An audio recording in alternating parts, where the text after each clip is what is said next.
that does, and the microphone's working. So that helps. Welcome everybody to YouTube. What would this be? Our pre-Halloween podcast. But oh no, I just realized I didn't set up my stand after going. Well, let's see. I wonder if it's in the car. It could be in the car or my bag. Nope, it's in my bag. So I got to set up the stand. You guys are all getting a little bit of a. We went live. I don't know if I can do this. All right, everybody, I'm going to hold it. I'll mount it. That's what I'll do. Get out the mounters. Turn it that way. All right. There we go. All right, good. Now we're having problems with the set. Oh, I do got to get the feet out.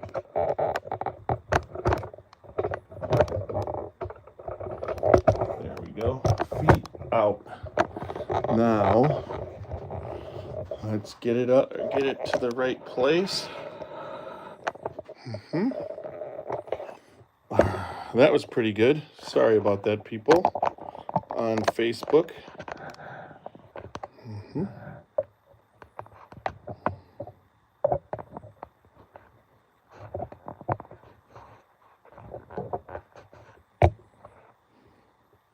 Should go a little higher. And tilt down.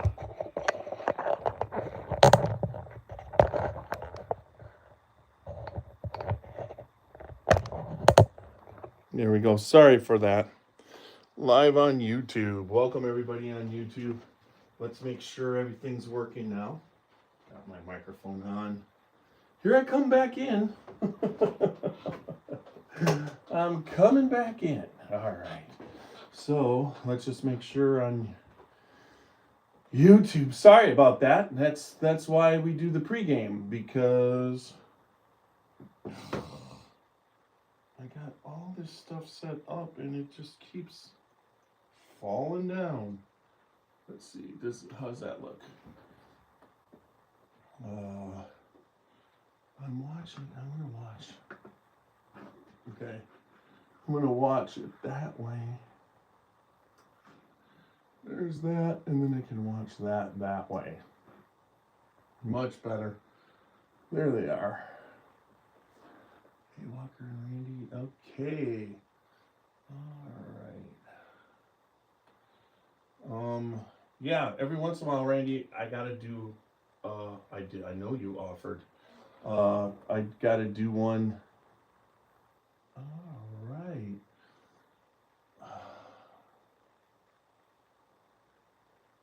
Live. There we go. Yeah, it was kind of spooky, but let me check the YouTube real quick, and I will get this podcast going once we can make sure we're live and running and got sound.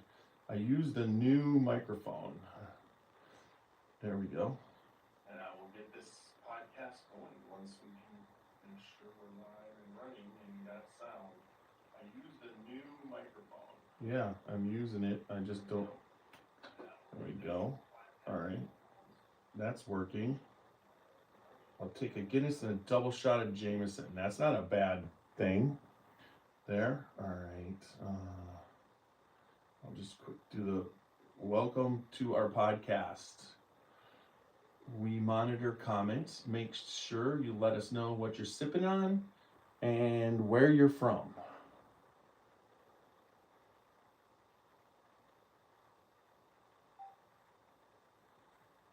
There we go. I don't know what is going on, why I gotta keep doing. There we go. All right, so got that running. We do monitor comments, so make sure everybody check that out. I don't know why this is all sitting like it's gonna fall off. All right, I got the comments there. Pennsylvania and Guinness. That's all. That's a good combination. And let's see. I gotta make sure microphones are working there. I got that. All right. We are ready to start. So let me quick go through. I don't know what. Someone knocked that off. That's what happened. And I put it back. Just making sure. All right. Let's do that. I don't have to do that anymore. All right. Just real quick to go over. I'll be.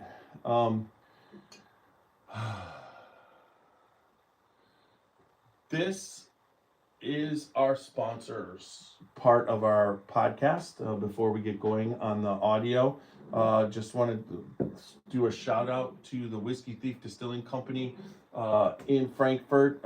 This past Randy Ford and I, this past weekend, we went to the Whiskey Thief Whiskey Festival this past Saturday night. Had a really good time. I want to thank Walter Zausch, the owner, for putting that on. The food was fantastic. The music was fantastic. The bourbon and their 10-year anniversary blend was available, and that was fantastic. So between all the different things that happened, that you got to make it out to the Whiskey Thief Distilling Company on Three Boys Farm in Frankfurt, or their tasting room. It's a barrel pick all day, every day. You can choose from 5 barrels. You sip, you taste, and if you like it, you can thieve your own bottle. $3.75. They've got 2 different styles, and then also a $7.50. Whatever you like, or as many bottles as you like. Make sure that you get out to Whiskey Thief Distilling Company. It is, like I said, a barrel pick all day, every day, and it's like the Scotchy Bourbon Boys, uncut and unfiltered. Got to talk to Ryan Lang, owner and operator of the Middle West Spirits. His Miquelon cask strength is on the shelf in 48 different states. He has been working hard to get this distributed across the United States. There's so much going on. I got to talk to him. I'm going to be going down there real soon to his 72,000 square foot brand new distillery. He's been distilling for about 1.5 years now, and it's the spirits that he's going to be making and how much he's making and everything, but also his craft distillery in Columbus is open. You got to check them out, and if you're there, make sure you stop in. It's at the Service Bar Restaurant. Fantastic food, fantastic whiskey, fantastic brand. But this cask strength straight wheat whiskey is fantastic. They got the 4-grain wheated bourbon and the pumpernickel rye. Look for it on your shelves. And then also make sure you check out the Spirit of French Lick in French Lick, Indiana. They've got all of Alan Bishop's whiskey there. Got to talk to Brooklyn at Bourbon on the Banks, and she was talking about how awesome. But we got to taste the William Dalton, and the William Dalton was pretty good. But we also have our William Dalton barrel pick, and if you want to try it, get a hold of me, because we've got lots and lots and lots for you to try. So just contact me, Facebook, YouTube, and we'll make sure that you're able to try this. And then make sure Alan Bishop, who's at Old Homestead Distilling right now, that's his new place. He's working on making all of the new spirits that some fantastic spirits that he's working on, but also know that he has his own Facebook or YouTube channel, One Piece at a Time Distilling Institute. You got to check it out, especially if you're into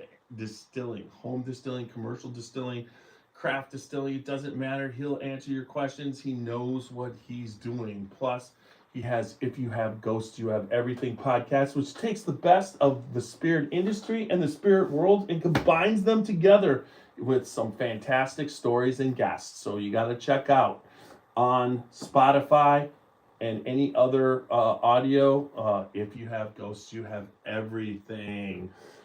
I think I did that really, really well. I'm ready to get this podcast started. So there'll be a brief time when we're playing our sponsor ad, and then we will go. Here we go, and then you'll get to hear our theme song.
All right, welcome back to another podcast of the Scotchy Bourbon Boys. Tiny here tonight, and it's exciting. It's fall, it's Halloween, and I'm super excited to be on tonight because one of the things that happened this weekend made me confident into what the bourbon culture, lifestyle, just the whole community was reinforced this weekend at a level that, makes you feel connected in a way. You sometimes wonder if when you're connected to something or a group or that type of thing, that you wonder, is it a false sense of security? And are you reading the room right? And we do a lot of stuff,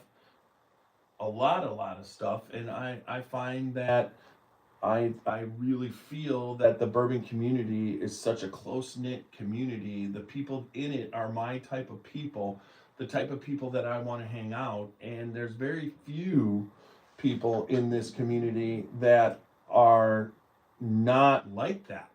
I've been in other businesses. I've been in the art business. I've been in the recycling business, and that's not necessarily true the way it is in the distilling industry, mainly the bourbon and whiskey distilling industry. To be specific, there are some exceptions when it comes to people that are playing in the sandbox with money. Now that's one thing that I found, that if someone thinks that they can get into this and money is going to be what's going to get them into it, and that's what all that matters, then they don't understand the bourbon industry.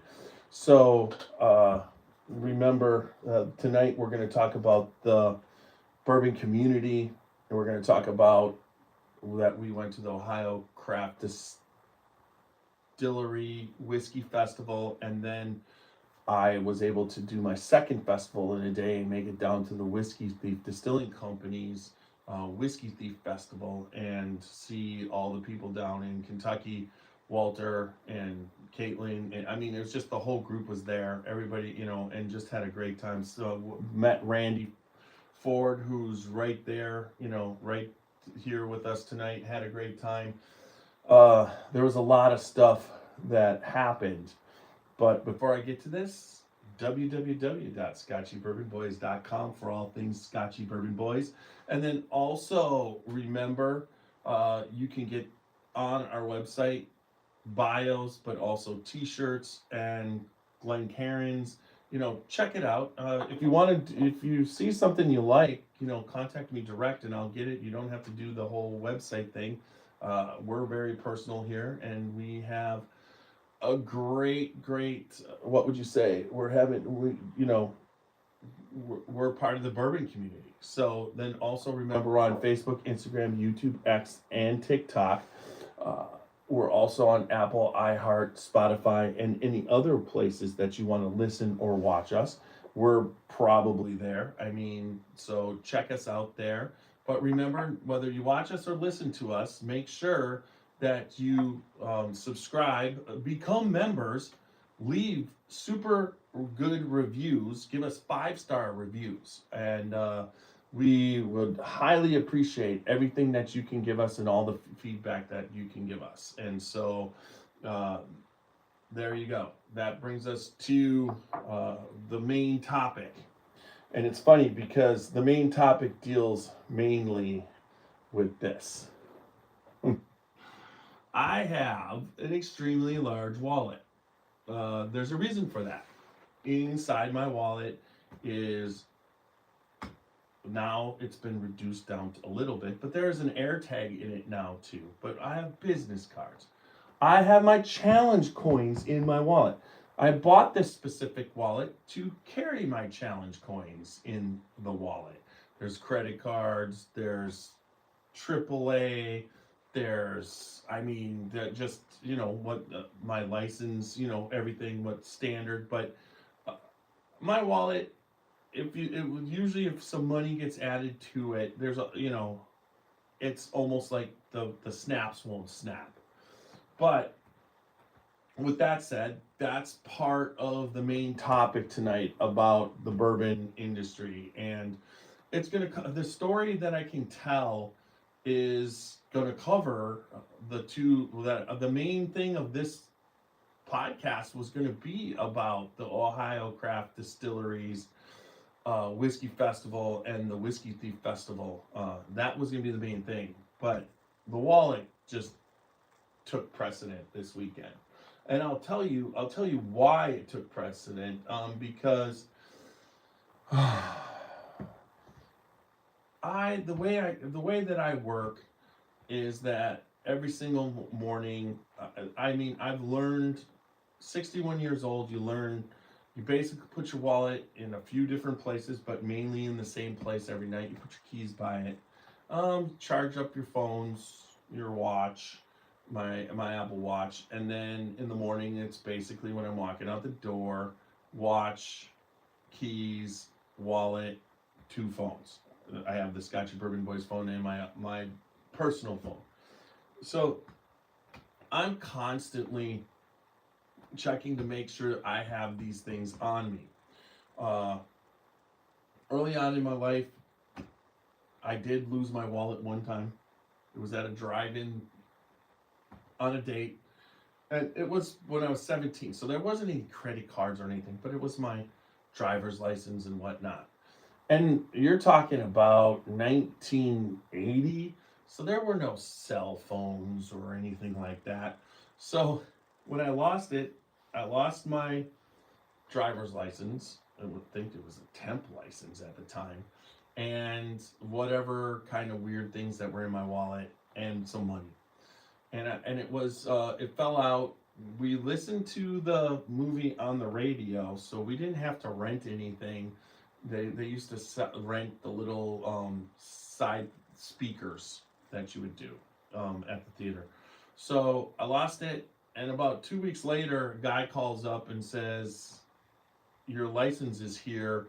Come and give us back our speakers." Well, someone had found my wallet used my license and took the speaker. Why in God's name anybody would want to take a speaker from a drive-in theater, I have no idea, but they did. So I explained to them and got my license back. Not my wallet. The wallet had nothing in it. I just got my license back, which was a huge relief. So ever since then, I've made it a point not to lose my wallet. I was very, very, very proud. I didn't misplace it or anything. And that's a long time until this weekend. So here's the way it was going to go. Joe Beidinger, who is Echo Spirits and part of the Craft Distillers Guild in Ohio, who initially turned me on to this festival, and also the bottles that they do release. And I was able to really kind of go to this festival. It's at the Henmick Farms in Delaware, Ohio, and this is the third year that we've attended. And every year it gets a little bit bigger, and it's been my into the Ohio distillers, the Ohio distilleries. Usually the right people are at the festivals to talk to and get the information to set up to go visit them, because I believe craft distillery and distilling in the state of Ohio is reaching it's at its peak right now. So that was it's really kind of cool to go. So I had planned, I had gotten Joe set me up, helped set me up with tickets, and Roxy was going to go, but at the last minute, she was going to one of her things. She had to go over to one of her things. So she basically was not going to go. So I asked Ann Dimmick of OHLQ to meet me there and come and taste whiskey, because anytime you're with Ann, not only does she make it a much happier time, but her knowledge, extensive knowledge of the whiskey industry in Ohio and in general, is unlike any other. So it becomes educational, because what I don't know about a brand, she'll have everything you need. So Ann, I met Ann. CT came in. He had tickets and he came down, and it was, and then also Matt Leisen from Cleveland on the Rocks came down. Got to see Jimmy also. Shout out to Jimmy. But Matt, so between Matt, who is working for Echo Spirits, he is really doing a good job up in Cleveland promoting Echo Spirits. Echo Spirits is up and coming and doing a fantastic job. But we went to the festival, and now I had a decision to make, because my granddaughter is trick-or-treating on Sunday and it's Saturday. And I had to make a decision whether I was going to go to the festival, go home, and then the next morning wake up and my granddaughter was there, do granddaughter things, and then go trick-or-treating. Or I was going to go to what Walter Zausch had invited me and Randy, and said that there would be a place for us to stay if we came down to the festival. Now, at about 5 o'clock, I was debating whether I was going to go with Matt over with Wes and Joe to Echo and do some tasting and get some food and then go home, or if I was going to drive to Whiskey Thief. And I decided that I was going to drive to Whiskey Thief. Now, Whiskey Thief from Delaware, Ohio is 3.5 hours. So I left about 10 to 5. And it was going to be cool. So when I got to my truck, I put everything in, and I sat down, and I'm like, I should put my coat on. So I had my Kentucky Bourbon Festival light fall coat, and I got out of the car, grabbed it, put it on, got back in the car, and headed off to Whiskey Thief. It's about 5 o'clock now. I probably left. And so at about 7:30, I was like, noticed that my wallet wasn't in my pocket or my back pocket and wasn't on the dashboard. So I kind of started looking, thought maybe I threw it over on the, I've been known to do that and that type of thing.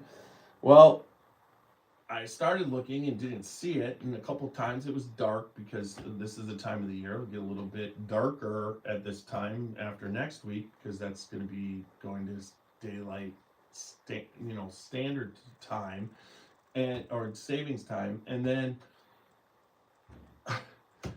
I couldn't find it. But I knew I couldn't keep looking because it was causing me to drive unsafe. It was not working in the dark, looking, trying to look, turn the lights on, whatnot.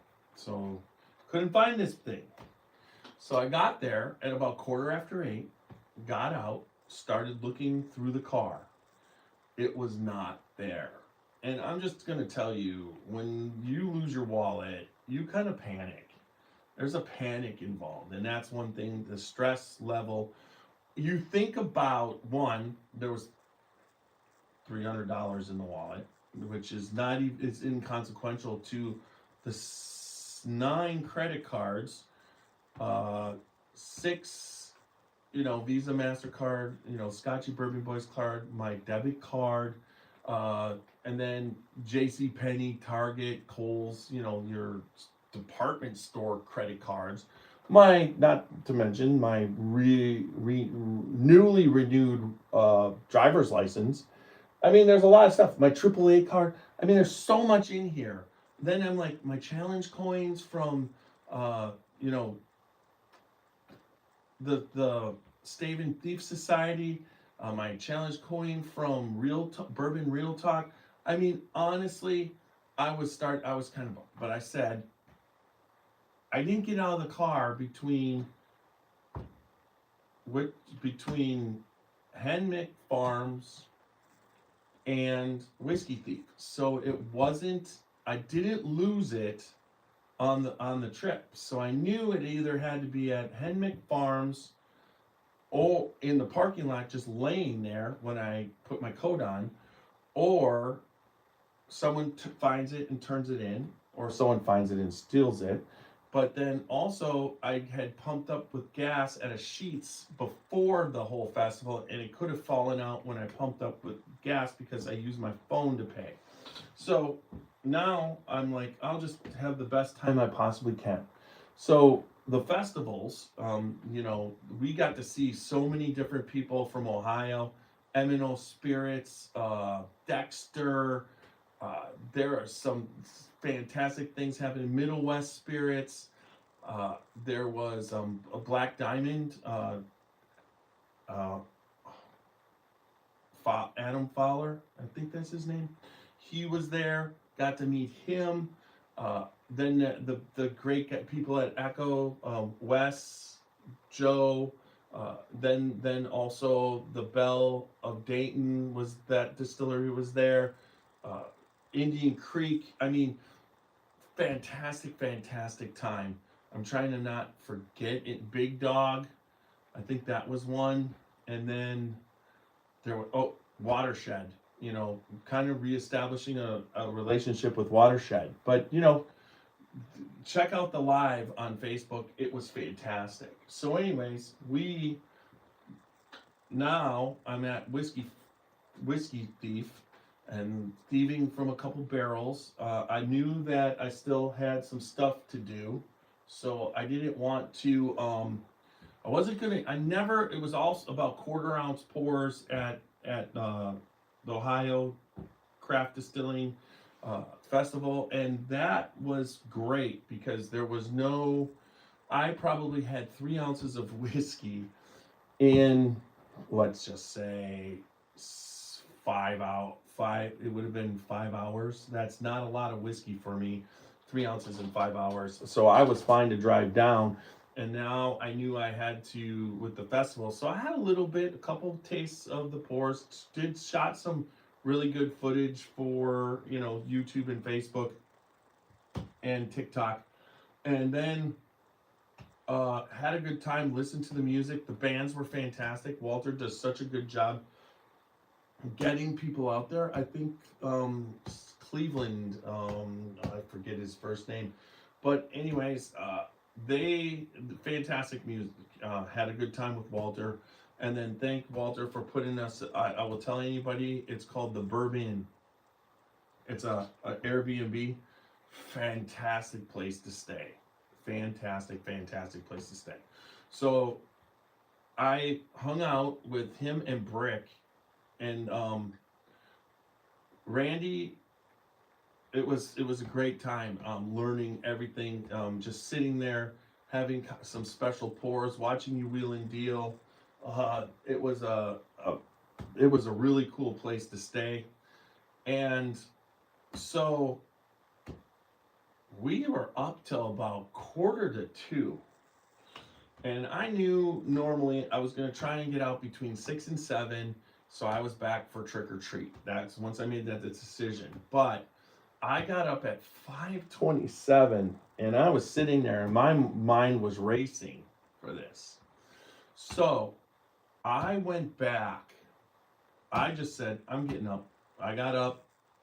I didn't sit there and race. I just packed up my things, got it. They all knew I was leaving early, got out of there. I think I was driving out the driveway, closing the gate at 6 o'clock in the morning.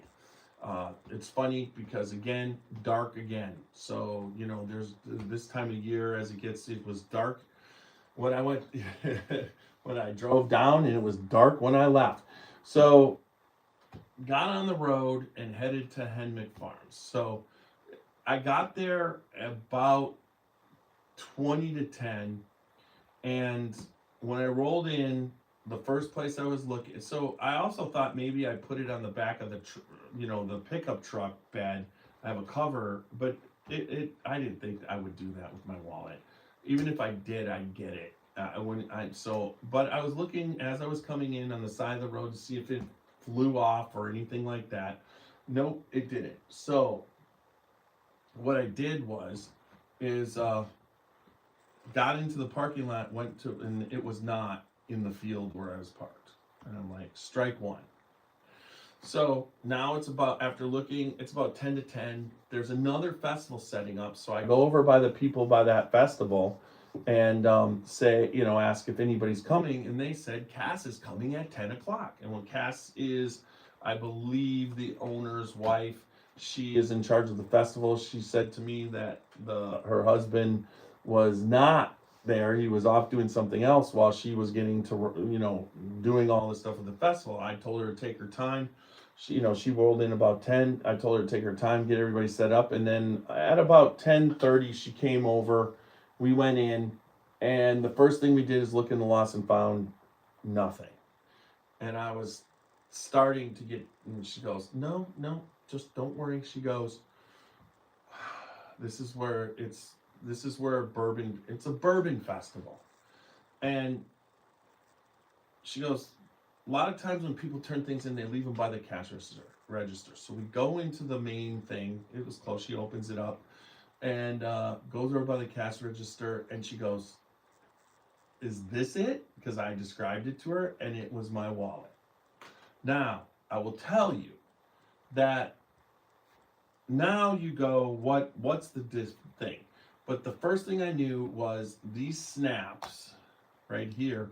If someone had gone through it and turned it in, it wouldn't have been snapped. It would have been like that. But they both were snapped. And I could see the money. There was money in there. So when I saw that, I thanked her so much. And then I thanked the bourbon community. My life became way more simpler. And because this is a bourbon festival, it's exactly what I thought. If I found this wallet anywhere, but it was probably in the parking lot, I would have picked it up and I would have taken it in, knowing that somebody was freaking out that they didn't have it. Now, the cool thing about it is it was by the counter, and it must have been turned in, near, because I left at 5 and it closed right around that time. So it was turned in.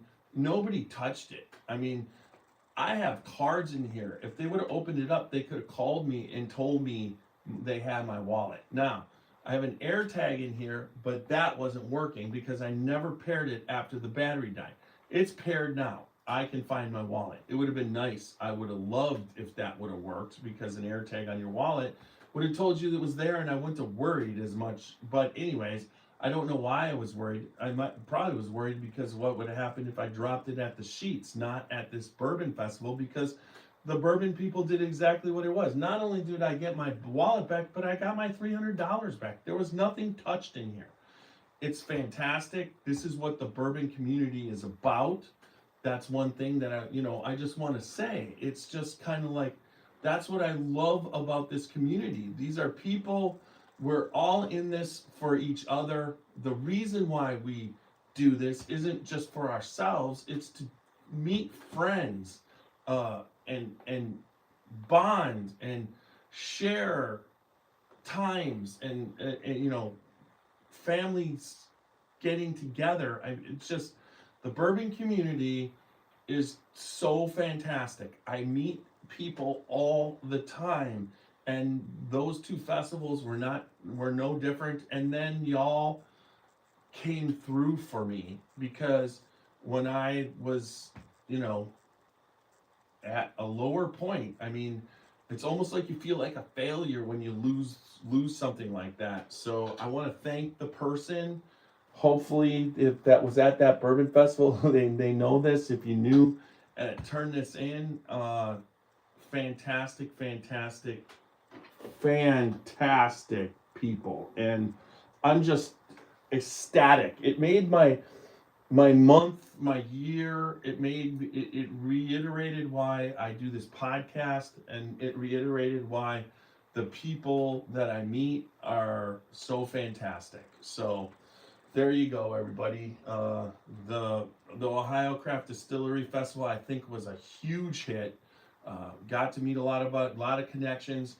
Hopefully, we have them on, whether we get them on virtually or we go visit them over this next couple. I'm going to be staying a little bit closer to home, in my own state for the winter, so we should be able to have a decent thing, a decent amount of things going on. And that whiskey festival was attended. The Whiskey Thief Festival, I want to thank Walter for inviting us down, taking care of us. That was a fantastic time. Got to meet some new friends and hang out with some people, and it was just awesome. All right, so that brings us to, everybody, I've talked about that long enough. We are going to do the old Louisville. There it is. Barrel bottle breakdown of Evan Williams 12 year. I have not opened this bottle. I bought it. It's the first time I bought an Evan Williams 12 year. I've had a chance to do it a couple times. It's available at the Evan Williams Experience, especially when you take the tour. These are sometimes the special bottle that they allow you to buy. Sometimes it's on the shelf. Sometimes it's not in stock. The other one that I buy consistently is Evan Williams Master Blend. I really like that also. But if you look at this Evan Williams, I think I did have, no? Right here? Yes. From a time, so it says, distilled from a time-honored formula, originated in 1783, Evan Williams is produced in the heart of Kentucky bourbon country. This bourbon, is aged 12 years for a smoother, more complex flavor.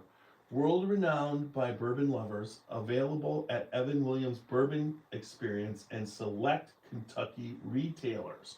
So that's what you're dealing with as far as where you can get it, and it's not always readily available. And I passed on it a bunch of times. It's not cheap.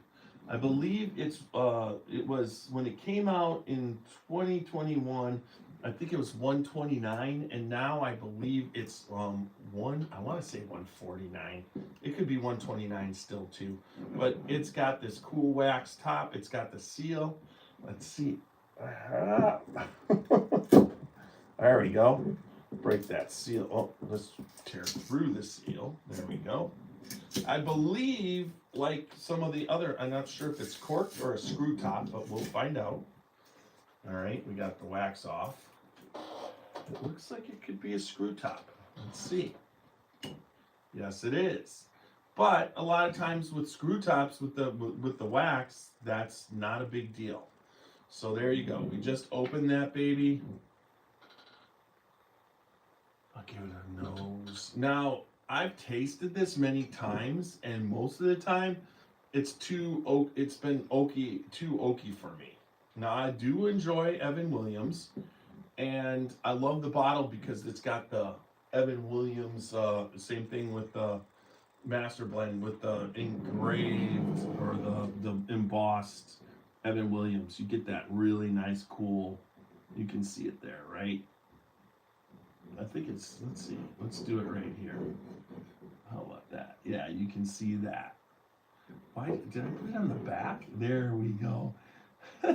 There you go. That's for the people that can see it on the internet. People on the audio, it's just like you can imagine. It's got a raised Evan Williams signature on all four parts of the bottle.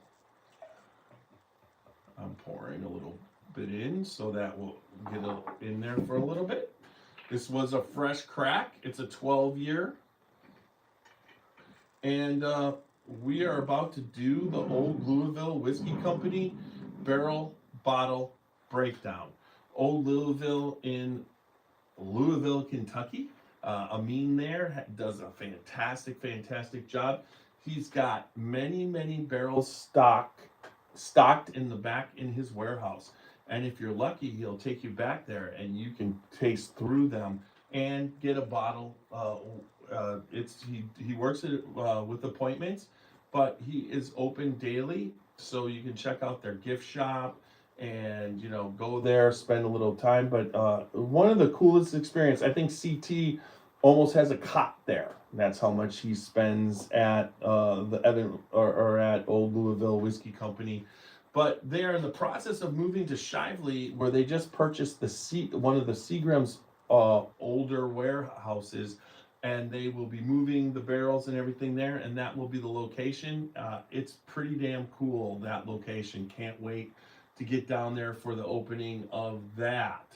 Okay, so it still is the same price, according to $129.99. That's what Walker's saying.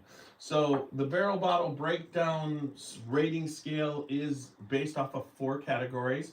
The 2 of the nose and the body, you can give up to 4 knocks on the barrel, and the taste and the finish, you can give up to 5 knocks on the barrel. But if one is exceptional that you think it's above and beyond, you can add a butt up. So the total of a perfect bourbon is 19 out of 18, and we did have that just a few podcasts ago, our first ever 19 out of 18. And then also,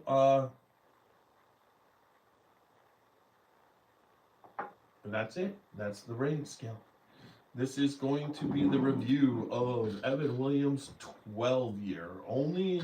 Mainly available at the Evan Williams Experience, but also select Kentucky retailers.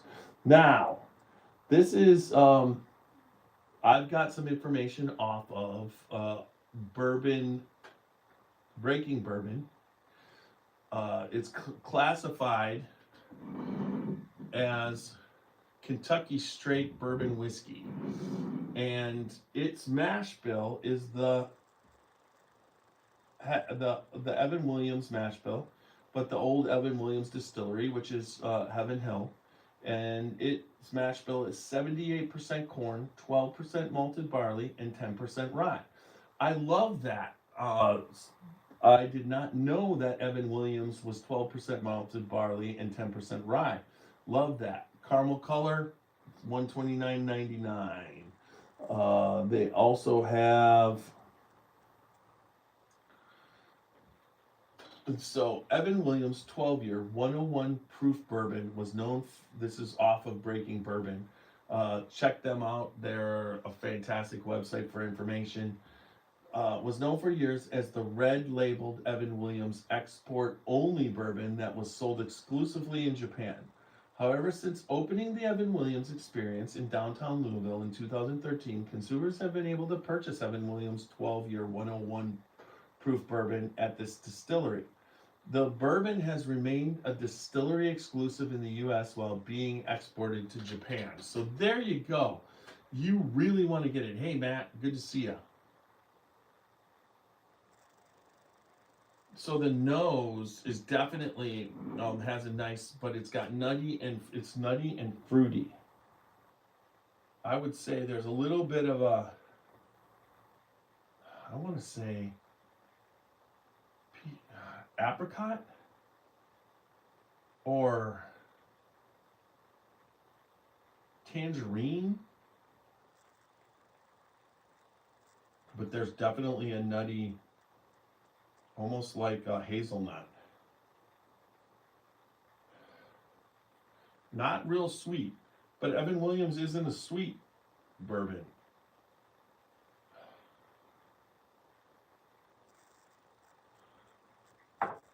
So here it says they say proof 101 burnished copper. So they're getting honeyed almond, mint, and fruitcake notes. Let me see. I will go with the nut being a little bit almondy. It's a little sweeter than normal. And as far as fruitcake,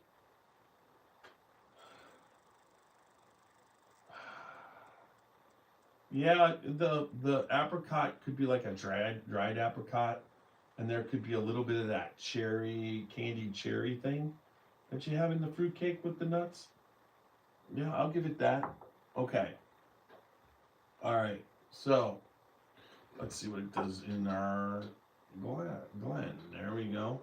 We'll roll it around. The great thing about these Glens, and I'm going to give a little shout out to Martin Duffy, who also was at the Ohio Craft Distillery Festival. He is the Crystal Glencairn Glass Company's North American representative, and he is responsible for bringing the Glencairns to all the festivals, all the distilleries, and to the Scotchy Bourbon Boys. You can get one of these babies. Contact me, and I'll get it out in the mail. So I'm looking. It is the viscosity. It is holding on the side of this glass a long time. Have not seen nothing develop yet. There we go, just starting to. Oh, they're long. That has some nice viscosity to it at 101. I mean, it's almost pretty how the pattern formed, and now it's showing straight across. So nice. It gets a 2. It starts off with at least a 2 on body. All right, let's do this.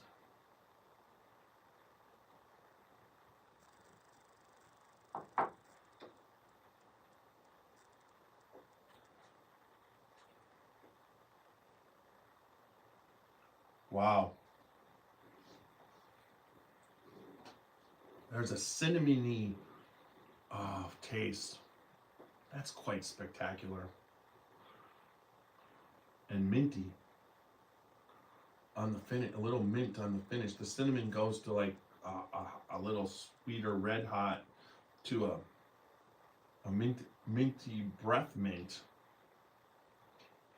Not bitter. It's nice for a 12-year, and it's a long finish.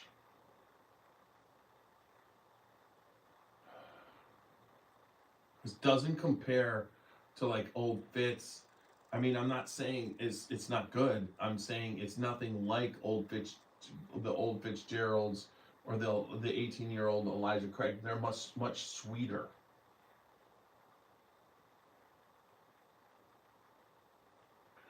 All right.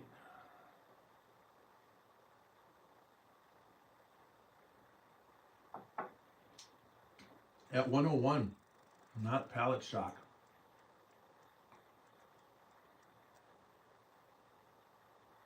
That is interesting. It hits the cheeks.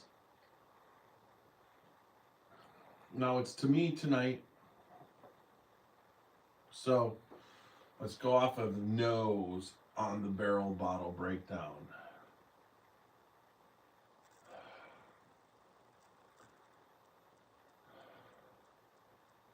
I like the nose, but it's a little different than most, so it's different. So I think the nose on this 12-year-old is a 3 on the scale of 4. All right. Tonight, nobody's writing down for me. I'm going to have to remember, fellas. All right, here we go.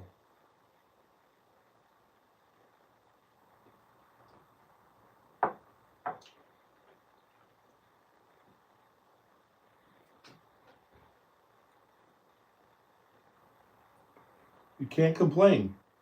That is a fantastic body. I'm going to tell you, it's really good. I mean, it hits the cheeks. It's everywhere. And the taste is quite pleasant. So I'm going to, as far as the body goes, I am going to give it, it hits, it at 101, it's hitting a 1, it's definitely hitting a 4 on the body. All right. So this one is saying, for taste, bold and spicy with rye notes and a hint of licorice. No. Not this one. I'm not getting that with this.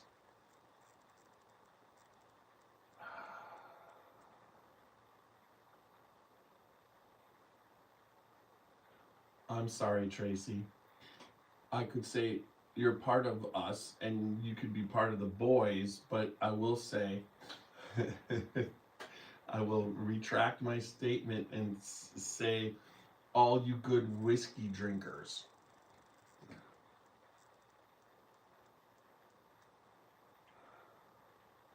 All right, here we go.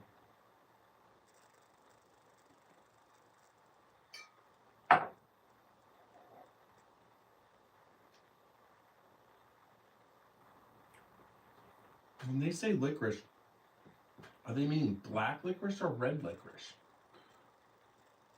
I would say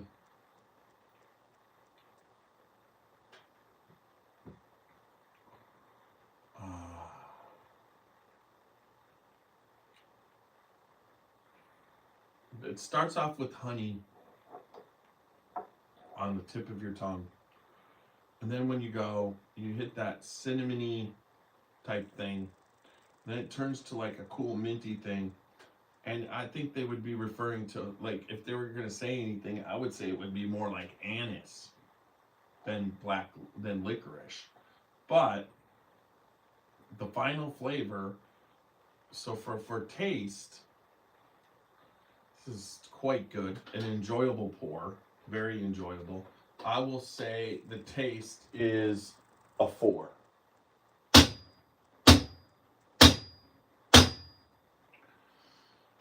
Now the finish. The finish is long.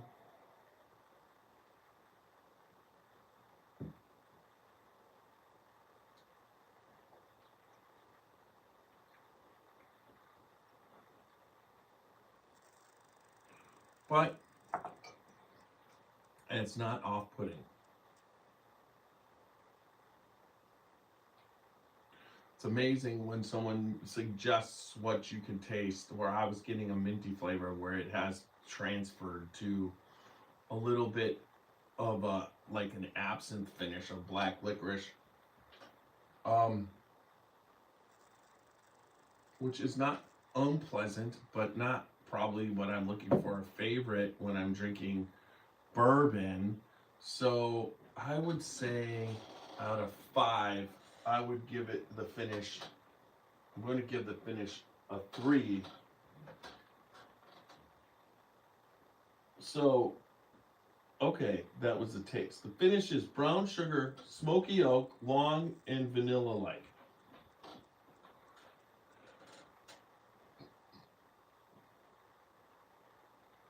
I'm gonna go still with my finish. It's a good finish. So, my score was 3 on the nose, 4 on the body, for a total of 7 of 8, and then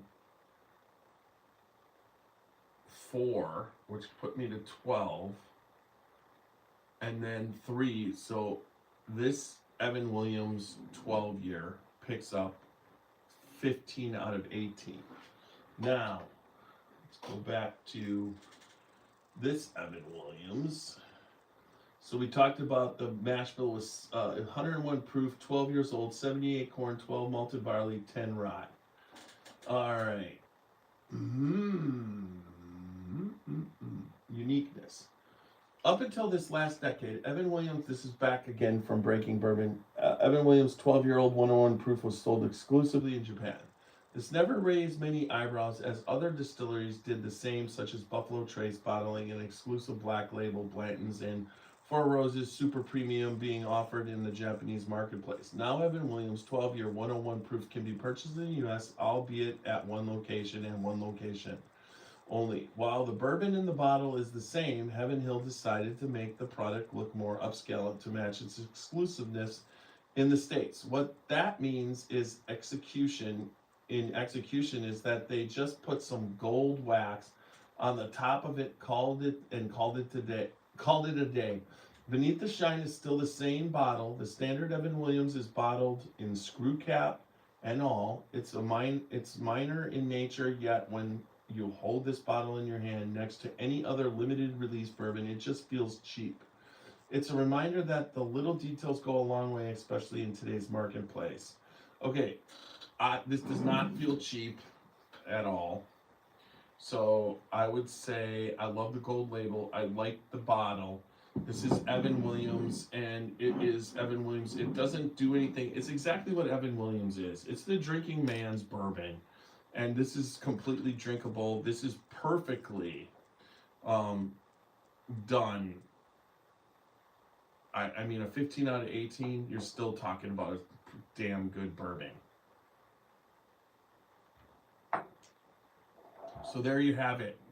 Evan Williams, 12-year. I always thought it was a little over oaked when I've had it before in the past. Not that way. So the Old Louisville Whiskey Company barrel bottle breakdown of Evan Williams 12-year is 15 out of 18. Thank you, Amin. All right. So there we go.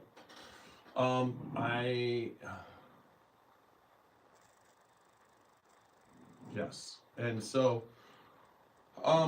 I will say tonight, I'm going to call it a night for the audio podcast. Thank you, everybody, for coming. Everybody on Facebook and YouTube, stay on a little bit longer because I will be sending this out to anybody who wants to join us after I finish up the ending of the podcast. And then once that goes, we'll get off of YouTube and then Facebook, and you guys can take it from there. So, all right, everybody. Thanks for joining us tonight. Remember, the next podcast is our Halloween podcast. So look forward to that. I know that Devil's Cut is what we are going to be tasting and breaking down, but also look for we usually come up with some damn good pumpkin carving, and also we come up with some pretty darn good costumes to go into the spirit of the holiday. So with that said, can't wait to see you guys on Thursday. But remember, good bourbon equals good times and good friends. Drink responsibly. Don't drink and drive. And live your life. uncut. Oh, www.scotchybourbonboys.com for all things Scotchy Bourbon Boys. Make sure you check us out on Facebook, Instagram, YouTube, X, and TikTok, and also Apple, iHeart, and Spotify. Whether you listen or you watch us, make sure that you leave good feedback, subscribe, comment, and make sure you become members. Members are very important. When we have some more members, we will be having members only content. So check that out, and remember, we are the Scotchy Bourbon Boys, and we are uncut and unfiltered, and our theme song will take us out.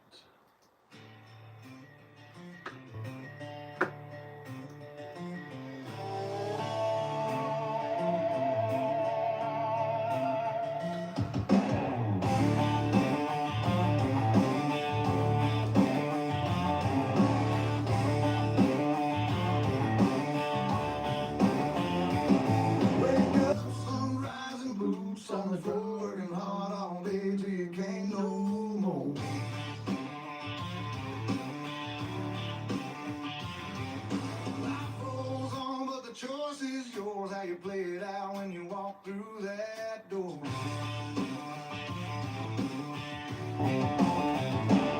One bottle, one drink, one pour. That's what the Scotchy Bourbon Boys got in store. Tuesdays, Thursdays, come pull up a seat. We'll taste through the whiskey on the rocks and eat.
I will send the invite to everybody. One bottle, one drink, one pour. That's what the Scotchy Bourbon Boys are for. Well, I don't want to do that. I want a copy invitation. There we go. Come on in, everybody. There we go. I'll dump.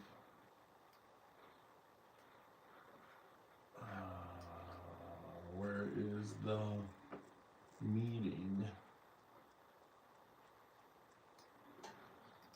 The meeting should be right here. There's the meeting. All right, we'll dump the meeting back over. All right, as people join us. I think I did that. I hope Tracy joins us.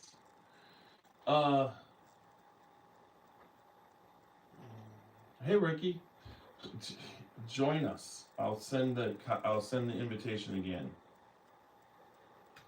We just finished up. So there you go. Anybody who wants to join us, feel free.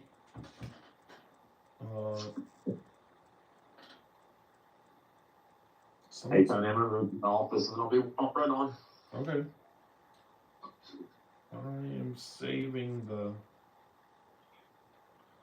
That can go off. I got those two on. What a night. All right. Yeah, I'm gonna be on for just a few minutes. I gotta get this loaded and get to bed. Hey, Tracy.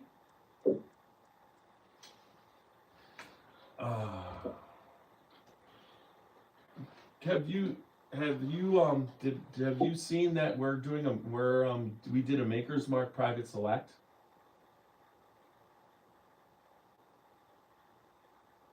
Yes?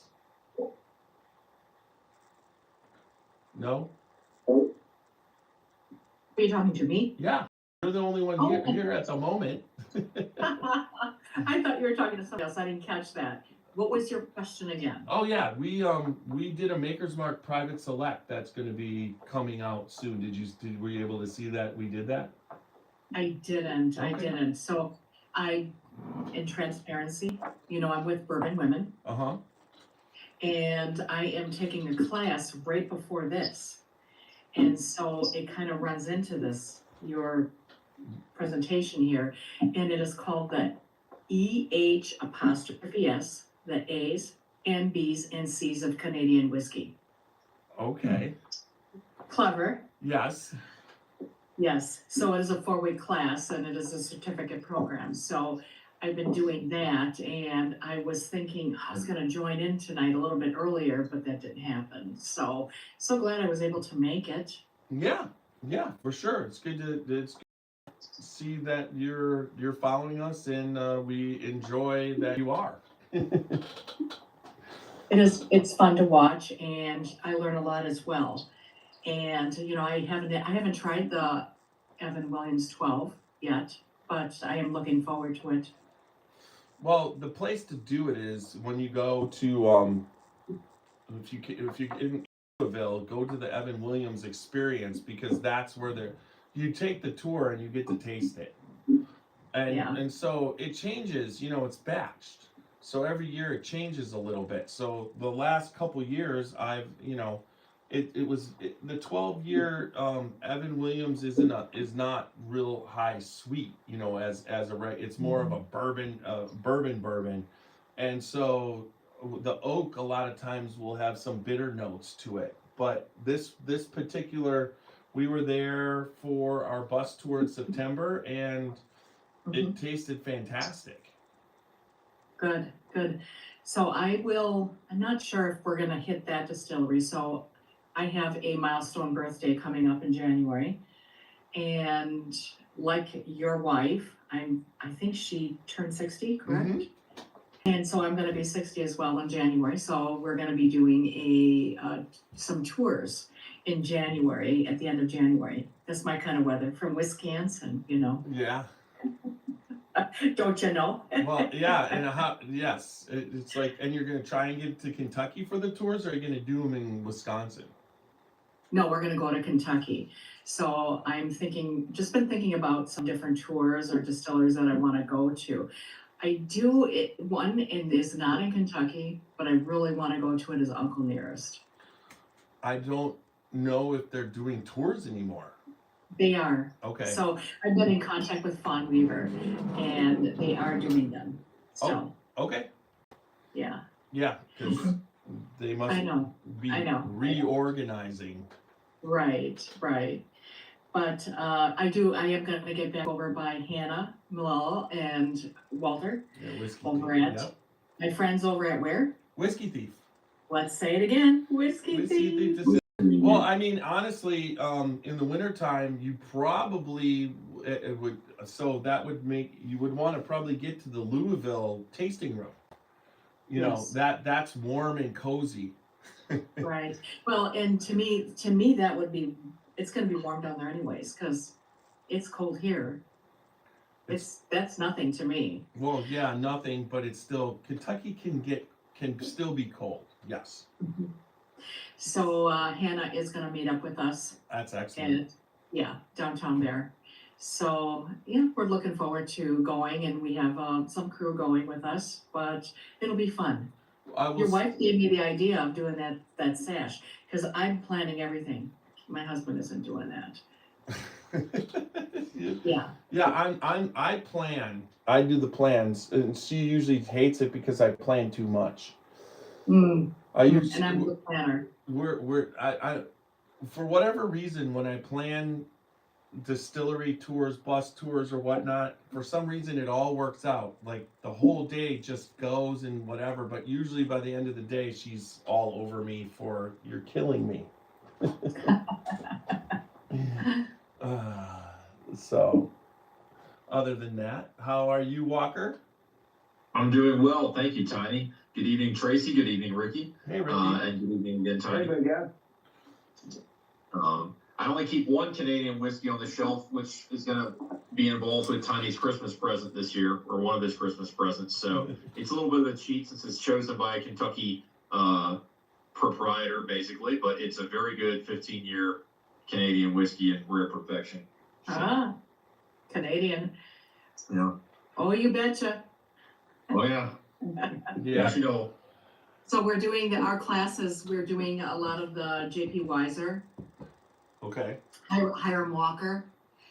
And it's an interesting class. Everything from the production of it, the distillation, the mash bill, showing us how they're doing the mash bills on these. Very, very interesting. It's a great class. Well, yeah, the main thing between Canadian and bourbon is that most of it can be put into those used barrels, and then also they can add the caramel color if they want. Most of them don't, but it's just for me with Canadian, because of it's so cold, it's got to take a while. I mean, like for instance, Crown, I'm not a huge fan of, but the state of Ohio did barrel picks of the barrels they use to make Crown. And those single barrels were so good. I mean, they had so many flavors. It didn't taste anything like Crown. So made me a little bit more fan of Canadian whiskey after that, but also the rare perfection. Whatever Marcy does with that, it's crazy.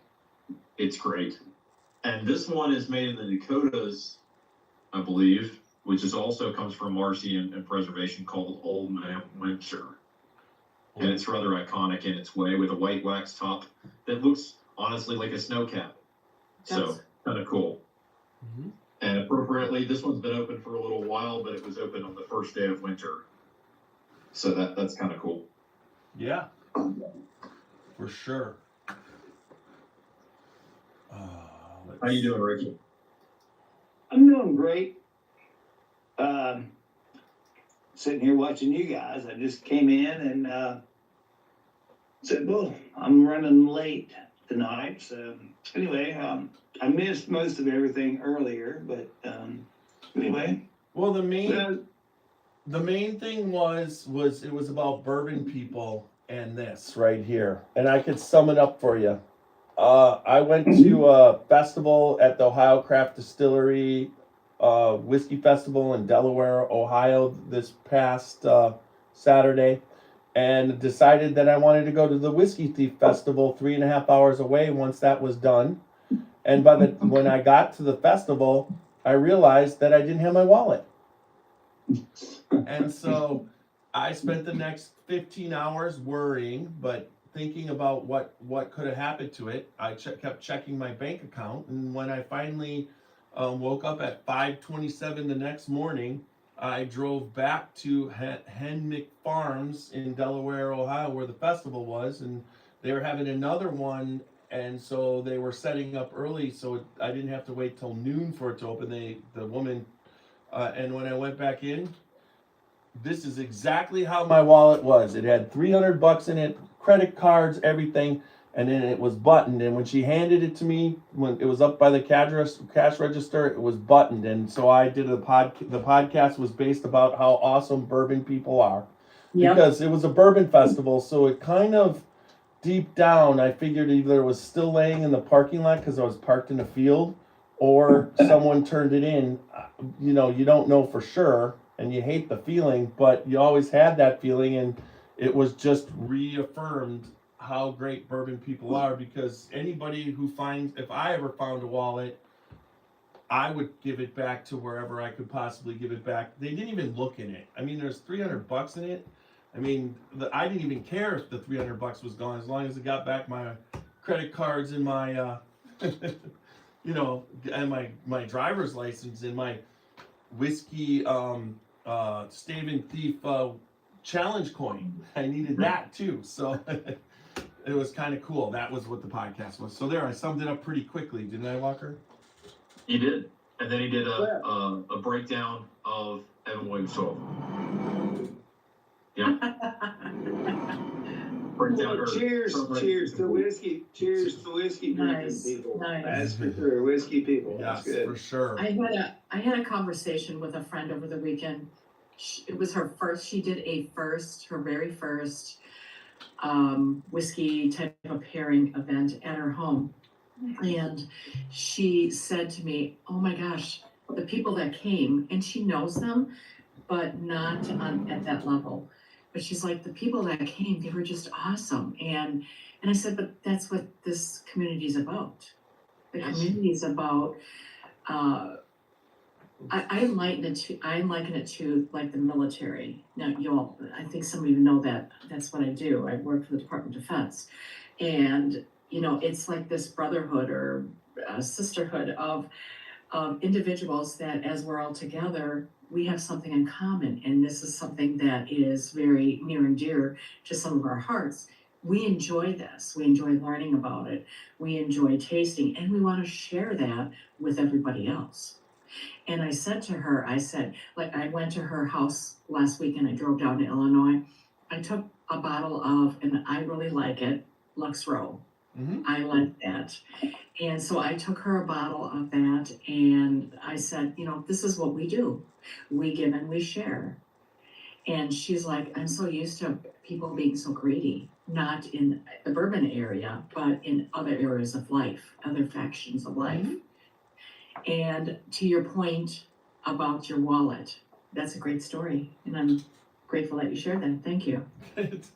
And I agree. That's what I've said. I'm in this for the people. And I always say the bourbon's the glue. I mean, all it is, it's not the actual. It's just what holds it all together. It's the reason why we get together. But it's the people that drink bourbon, make bourbon, own bourbon distilleries. I mean, there's so many people. I mean, that you get. There's not very many times where you get to just hang out with somebody, David Mandel. They're all Ryan Lane from Middle West Spirits. They're multimillionaires, but they will hang out with you. They're not as people. They're not. They're in it for bourbon too, and that's what the thing is. They're in it for the people. I mean, they're definitely making money, but to make money in this industry, there's a lot of your heart and soul. You can't just be in it to make money. That's for sure. Because if you just are in it for money, then usually those are the people that end up going by the wayside, Right. I agree. What do you think about that, Walker? That's a great example. And Tracy, just full disclosure, I might like Lux Row a little bit. I don't have a lot of Lux Row, but I definitely have this one in the backup. But I really couldn't have said it any better than either of you.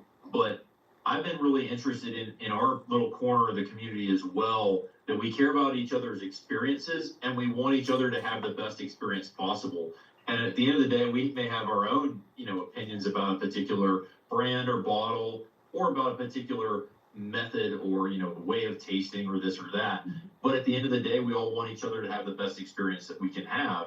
And I think a lot of us have taken a lot of our preferences and our egos out of things in most occasions that I've been in, at least the group of friends that I've been able to spend time with in this community, versus I've had people that I've met at bars and they say, no one's talked to me about this the way that you have. What makes that tick? And I was like, well, I just started figuring out ways to talk to people about what they like instead of just about what I like. If they ask me, I'll tell them. If they're at my home, I'm definitely going to tell them because they'll be able to see all of it. But that doesn't mean they have to hear about it every 5 seconds and say, well, that's not right, or this isn't right, and I don't like that. Well, you don't need to hear that from me. Or anybody. It's like if you don't like it, Yeah. you just don't. You move on to the next. There's enough.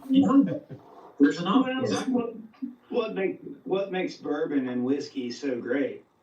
And I substitute sometimes in college on wood processing.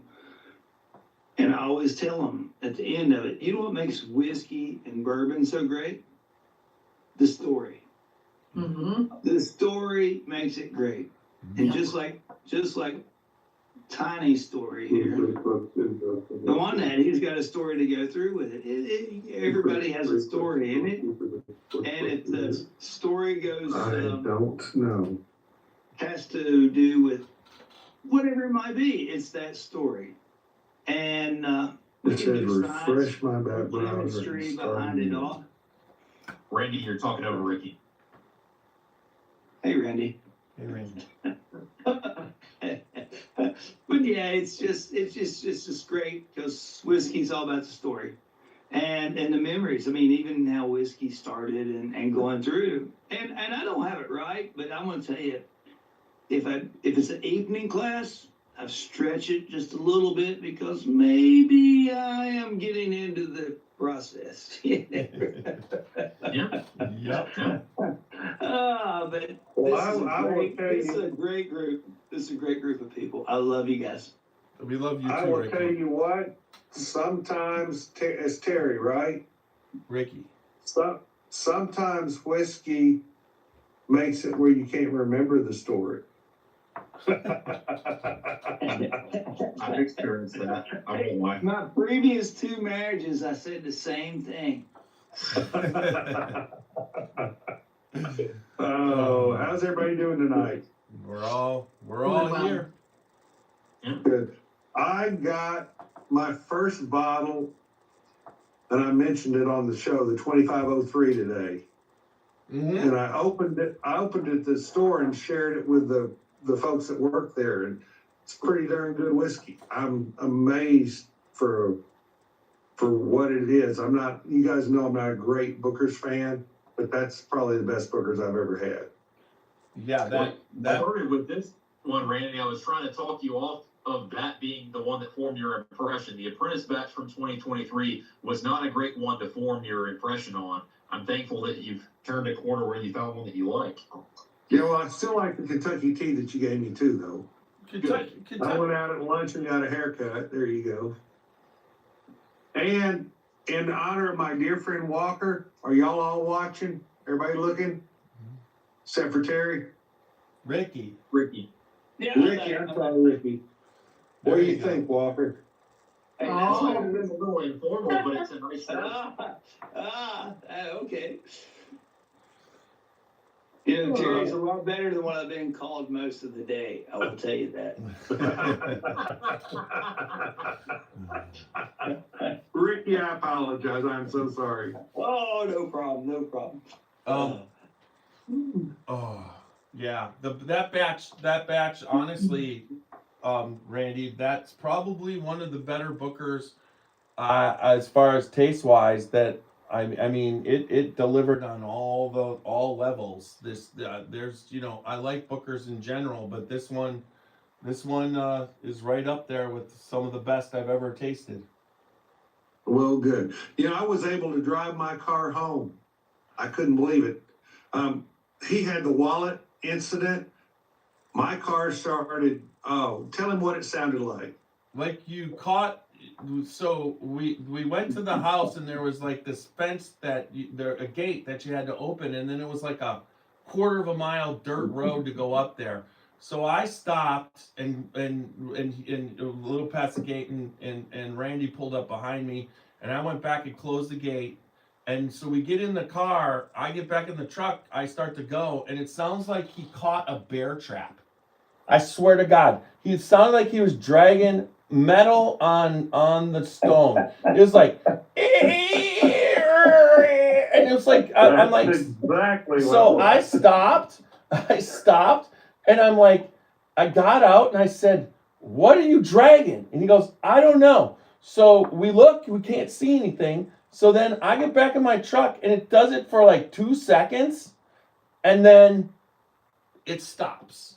It quits. And then he Just totally drives quit. up there, and it looks like maybe his rear end, something was wrong with his rear end or something, but we were parked on angles and whatever because of the road. So you had it towed, and they said there was nothing wrong with it, or they said you could make Well, no, the guy, when I looked at it, the passenger side had about 2 fingers worth of distance between the top of the tire and the wheel well, which is what you normally have.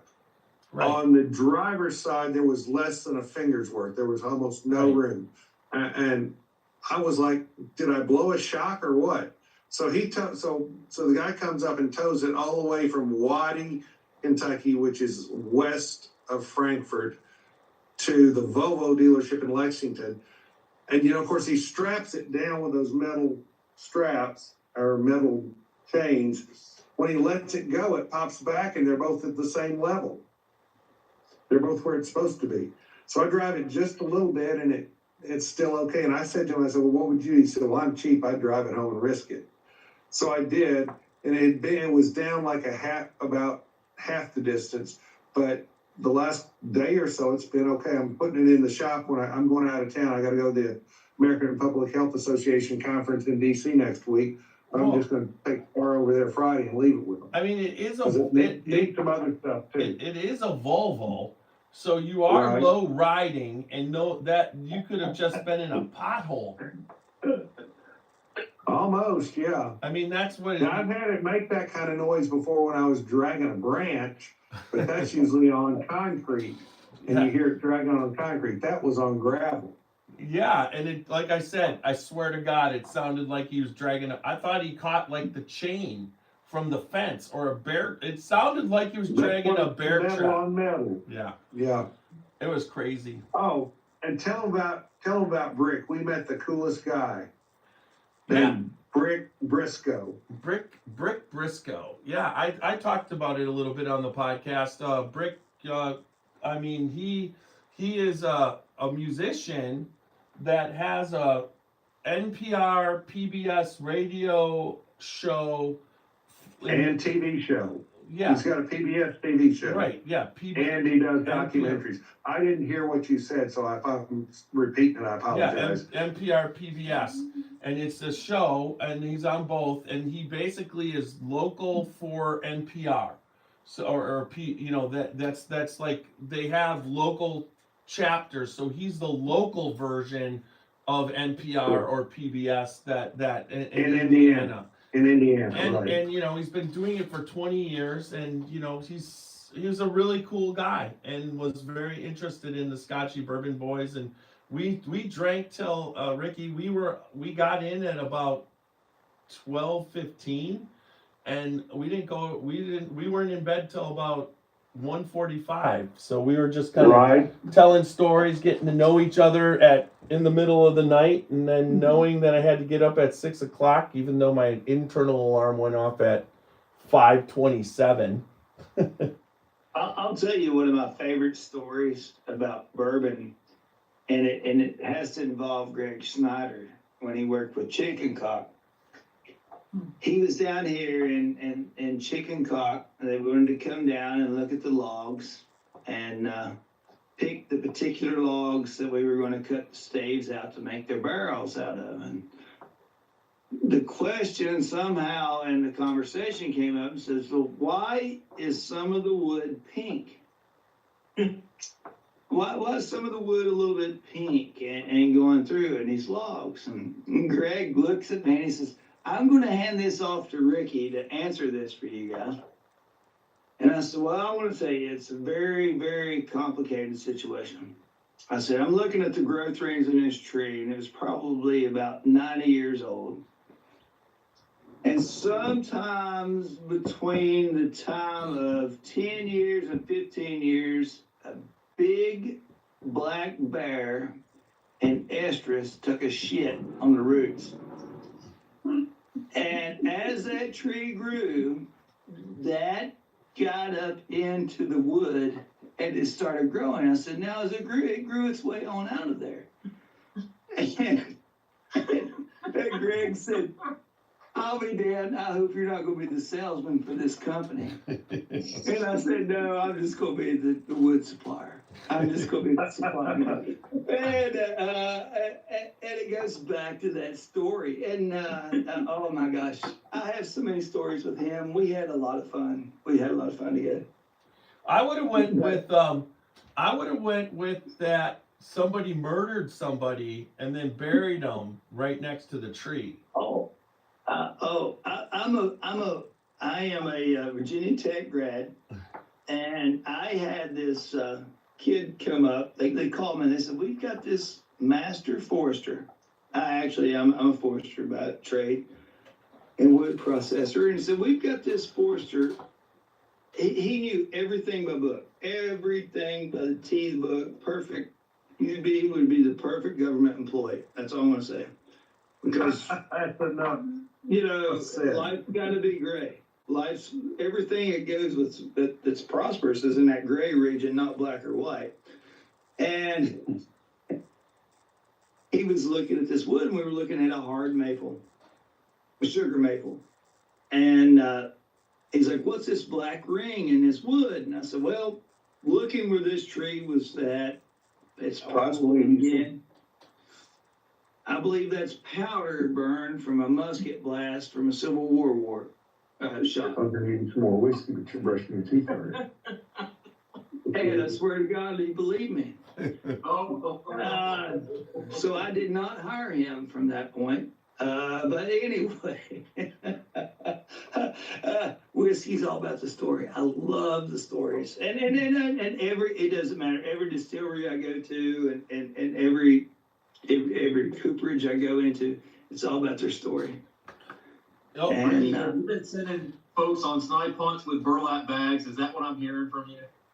I have not done that. I've actually went with them and then said, "Damn it, was you not paying attention, you drunk bastard? It just went by you."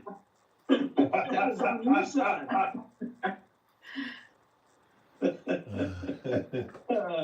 Oh, boy.